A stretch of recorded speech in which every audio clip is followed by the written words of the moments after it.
22 ans après sa création, OVNI Languedoc se transforme et devient EREPAN.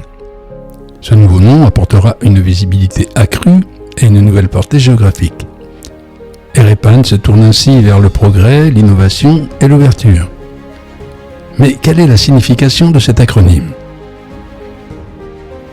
A comme association. Basée dans l'Hérault, notre équipe est constituée de bénévoles aux compétences variées qui garantissent avec pragmatisme son succès et sa participation active dans le domaine de l'ufologie, tant en France qu'à l'étranger.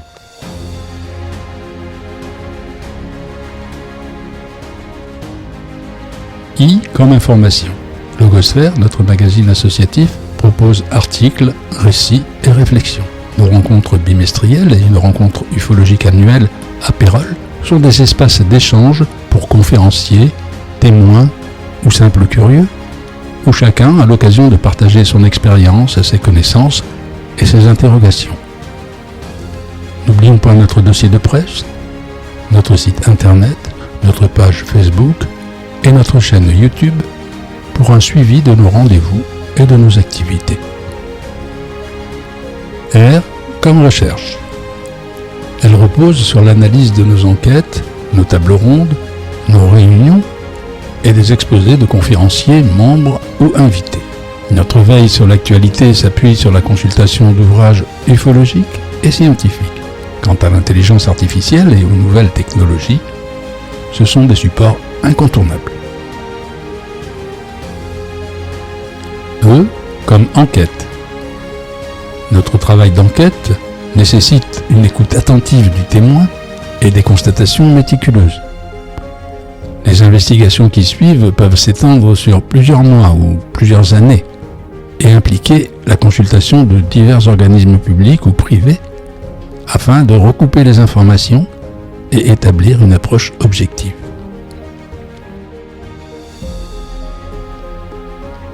PAN. À l'instar de la scène internationale qui délaisse peu à peu les acronymes UFO et OVNI au profit de UAP, notre groupe préfère l'appellation PAN pour phénomènes aérospatiaux non identifiés. En nous référant à l'acronyme EREPAN, nous insistons sur la nature insaisissable du phénomène. Ce choix nous paraît plus juste, car il décrit un phénomène de nature inconnue, ouvrant le champ des possibles, sans exclure la possibilité d'un objet à caractère matériel et tangible. L'objet est peut-être bien là, mais c'est ce phénomène dans sa globalité et sa complexité que nous cherchons à étudier sans nous limiter à la simple hypothèse d'un objet solide et palpable.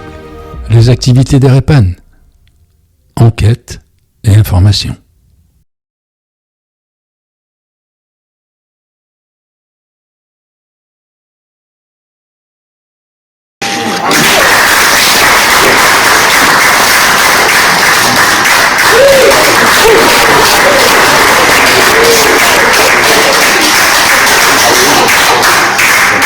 L'accouchement a été un petit peu douloureux, mais voilà, le bébé est là. Écoutez, on espère qu'en tout cas, au travers de cette nouvelle identité, on va réussir à grandir un peu plus, essayer aussi de faire venir un peu plus de monde, c'est ce que je disais en introduction, c'est essayer d'ouvrir un peu cet écosystème dans lequel nous on vit, où on a un petit peu trop souvent tendance à se parler à nous-mêmes, et l'idée c'est d'ouvrir un peu le champ des possibles. Vous voyez qu'on fait tomber le mot objet, même si on est encore des acteurs majeurs du phénomène sur la caractérisation du phénomène objet, mais on l'ouvre sur les phénomènes de façon générale. Parce qu'on pense qu'il n'y a pas forcément que derrière le phénomène un objet. Voilà, on va ouvrir le champ des possibles, comme je le disais en introduction, sur l'étude du spatial et les nouvelles technologies. Vous allez voir tout à l'heure une conférence sur les IA, sur lesquelles on essaye aussi de travailler. Certainement que dans un second temps, les intelligences artificielles viendront entourer nos équipes sur les enquêtes, sur la rédaction, pourquoi pas, sur le recoupement d'informations, pour qu'on puisse, au travers de notre histoire et de nos archives, essayer d'aller chercher les informations beaucoup plus rapidement. L'IA essaiera de faire aussi ce travail. Évidemment, au cœur du réacteur, au cœur de l'association, ce sont les enquêteurs. C'est notre ADN et ça, on va le garder. Je dirais que aussi au niveau de cet ADN, c'est l'information qu'on va continuer à faire au travers des logosphères ou différents réseaux sociaux qu'on va réactiver aussi. Voilà dans l'ensemble ce que nous allons entamer dans cette nouvelle démarche, l'année 2025 et 2026 surtout, où on va essayer de faire grandir cette association. S'il y a des questions, je suis prêt à y répondre. Pourquoi il n'y en a pas ? Ça a été douloureux. On a quand même, au travers de cette nouvelle identité, appuyé d'abord sur le A de l'association, parce que c'est comme ça qu'est née l'association. Après, il y a le I, parce que c'est l'information qui, pour nous, est extrêmement important, et le R de recherche qui fait partie de notre ADN. Et vous avez derrière, je dirais, dans un second langage, quand on lit EREPAD, on entend aussi R et les pads, les pans. Voilà, c'est aussi comme ça qu'on a travaillé. On a gardé le code couleur qu'on avait historiquement sur OVNI-Languedoc, le bleu et le rouge.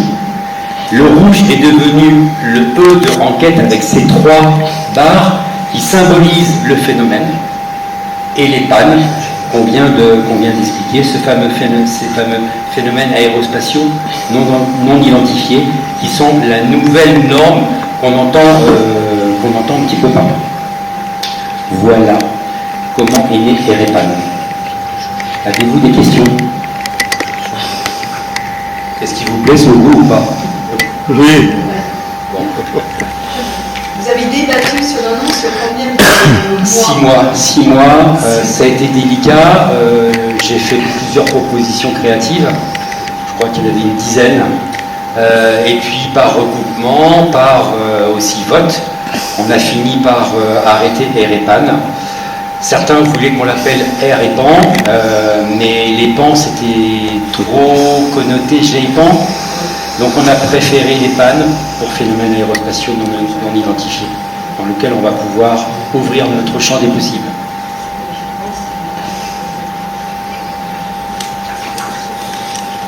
Alors, on a parlé effectivement d'intelligence artificielle. La majeure partie de ce que vous avez vu au niveau de la vidéo, c'est de l'IA. La seule chose qui n'est pas en IA, c'est la voix de Henri, qui est une des personnes qui fait partie des membres. Il n'est pas là aujourd'hui parce qu'il est sur un autre congrès, mais on a voulu garder une voix off naturelle, pour la bonne et simple raison, c'est que déjà la voix de Henri, on l'adore. Il est comédien, il n'est pas comédien pour rien. Et on voulait aussi garder cette âme qui caractérise l'association. Voilà. Est-ce que j'ai oublié d'autres choses? Bon ben voilà, nous sommes... Donc vous allez vivre avec EREPAN. Voilà.